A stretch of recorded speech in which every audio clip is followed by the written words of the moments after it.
ಕಡಲೆ ಹಿಟ್ಟಿನ ಬೋಟಿ ನೋಡಿ ಎಷ್ಟು ಚೆನ್ನಾಗಿ ಬಂದಿದೆ. ಮೇಲೆಲ್ಲ ಕ್ರಿಸ್ಪಿಯಾಗಿ, ಒಳಗೆ ಮೃದುವಾಗಿ ಸ್ಮೂತಾಗಿ ನೋಡಿ ಎಷ್ಟು ಚೆನ್ನಾಗಿ ಬಂದಿದೆ ಕಡಲೆ ಹಿಟ್ಟಿನ ಬೋಟಿ. Wow, super. ಹಾಗಾದರೆ ಬನ್ನಿ ಸ್ನೇಹಿತರೆ, ವಿಡಿಯೋ ನೋಡ್ಕೊಂಡು ಬರೋಣ. ಬೋಟಿ ಮಾಡೋದು ಹೇಗೆ ಅಂತ ತೋರಿಸ್ಕೊಡ್ತಾ ಇದ್ದೀನಿ. ನಾನು ಸ್ವಲ್ಪ ಕಡಲೆ ಹಿಟ್ಟನ್ನು ತೊಗೊಳ್ತಾ ಇದ್ದೀನಿ. ಒಂದು 3 ಟೀ ಸ್ಪೂನಷ್ಟು ಕಡಲೆ ಹಿಟ್ಟು ತೊಗೊಳ್ತಾ ಇದ್ದೀನಿ. ಬ್ಯಾಟರ್ನ್ ಮಾಡೋಕ್ಕೆ ಸ್ವಲ್ಪ ಸಕ್ಕರೆನ, ಉಪ್ಪನ್ನು ಹಾಕ್ಕೊಳ್ತಾ ಇದ್ದೀನಿ. ಸ್ವಲ್ಪ ಖಾರ ಪುಡಿ ಮತ್ತು ಸ್ವಲ್ಪ ಅರಸಿನ ಪುಡಿ ಹಾಕ್ಕೊಳ್ತಾ ಇದ್ದೀನಿ. ಸ್ವಲ್ಪ ಮಸಾಲ ಖಾರನ ಹಾಕ್ಕೊಳ್ತಾ ಇದ್ದೀನಿ ನಾನು, ಮತ್ತು ಸ್ವಲ್ಪ ಅಜ್ವಾನ ಹಾಕ್ಕೊಳ್ತಾ ಇದ್ದೀನಿ. ಸ್ವಲ್ಪ ಜೀರಿಗೆನ ಹಾಕ್ಕೊಳ್ತಾ ಇದ್ದೀನಿ. ನೋಡಿ, ಇಷ್ಟೆಲ್ಲ ಹಾಕ್ಕೊಂಡು ನಾನು ಇದನ್ನು ಮಿಕ್ಸ್ ಮಾಡ್ತಾ ಇದ್ದೀನಿ. ಹಾಗೆ ಎಲ್ಲ ಖಾರ, ಸಕ್ಕರೆ ಎಲ್ಲ ಮಿಕ್ಸ್ ಹಾಗೆ ಮಿಕ್ಸ್ ಮಾಡಿ ಇದಕ್ಕೆ ನಾನು ಸ್ವಲ್ಪ ನೀರನ್ನು ಹಾಕ್ಕೊಂಡು ಒಂದು ಬ್ಯಾಟರ್ನ್ ಥರ ರೆಡಿ ಮಾಡ್ತಾ ಇದ್ದೀನಿ. ಈ ಕಲಿಸೋದೇ ಮೇನ್ ಇದೆ. ನಿಧಾನವಾಗಿ ಪೂರ ನೀರು ಹಾಕಬಾರ್ದು, ಸ್ವಲ್ಪ ನೀರು ಹಾಕಿ ಒಂದು ತಿಳುವಾಗಿ, ಅಷ್ಟು ಗಟ್ಟಿಯಲ್ಲ ಅಷ್ಟು ತಿಳುವಲ್ಲ, ಆ ಥರದಲ್ಲಿ ಅದನ್ನು ಕಲಿಸ್ಕೊಳ್ಬೇಕು. ನೋಡಿ, ಹೀಗೆ ಮೆದುವಾಗಿ ನಿಧಾನವಾಗಿ ಸ್ವಲ್ಪನೇ ನೀರು ಹಾಕ್ಕೊಂಡು, ತುಂಬ ನೀರು ಹಾಕಿದರೆ ಮತ್ತು ತಿಳುವಾಗುತ್ತೆ. ನೋಡಿ, ಈ ಥರ ಬ್ಯಾಟರ್ನ ಹತ್ರ ನಾವು ಕಡಲೆ ಹಿಟ್ಟನ್ನು ಕಲಿಸ್ಕೊಳ್ಬೇಕು. ನೋಡಿ, ಈ ಥರ ಕಲಿಸ್ಕೊಂಡಾಯಿತು.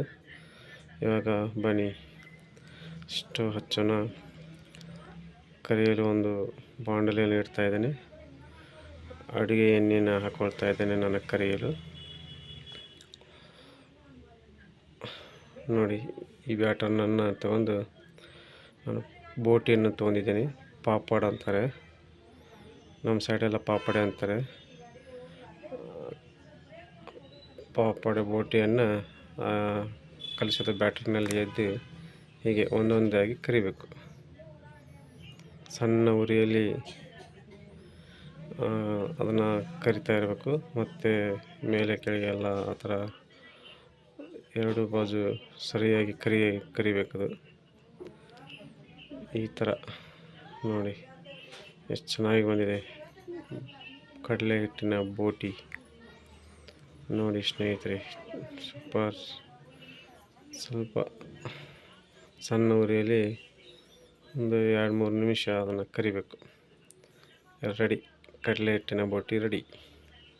ನೋಡಿ ಸ್ನೇಹಿತರೆ, ಎಷ್ಟು ಚೆನ್ನಾಗಿ ಬಂದಿದೆ ಕಡಲೆ ಹಿಟ್ಟಿನ ಬೋಟಿ. ಮೇಲೆ ಕ್ರಿಸ್ಪಿಯಾಗಿ, ಒಳಗೆ ಮೃದುವಾಗಿ. ನೋಡಿ, ಒಳಗೆ ತೋರಿಸ್ತಾ ಇದ್ದೀನಿ. ನೋಡಿ ಎಷ್ಟು ಸ್ಮೂತಾಗಿ ಬಂದಿದೆ ನೋಡಿ. ವಾವ್, ಸೂಪರ್, ಚೆನ್ನಾಗಿ ಬಂದಿದೆ. ಹಾಗಾದರೆ ಸ್ನೇಹಿತರೆ, ಇದನ್ನು ಟೇಸ್ಟ್ ಮಾಡೋಣ ಬನ್ನಿ. ನೋಡಿ, ನಾನು ಇವಾಗ ಟೇಸ್ಟ್ ಮಾಡ್ತಾಯಿದ್ದೀನಿ ಕಡಲೆ ಹಿಟ್ಟಿನ ಬೋಟಿ. ನೋಡಿ, ಟೇಸ್ಟ್ ಮಾಡ್ತಾಯಿದ್ದೀನಿ. ಎಷ್ಟು ಚೆನ್ನಾಗಿ ಬಂದಿದೆ ನೋಡಿ. ನೋಡಿ, ಕ್ರಿಸ್ಪಿಯಾಗಿ. Wow, super. ಮಧ್ಯೆ ಒಂದು ಬೋಟಿಯನ್ನು ಕಡ್ಕೊಂಡ್ರೆ ತುಂಬ ಚೆನ್ನಾಗಿರುತ್ತೆ.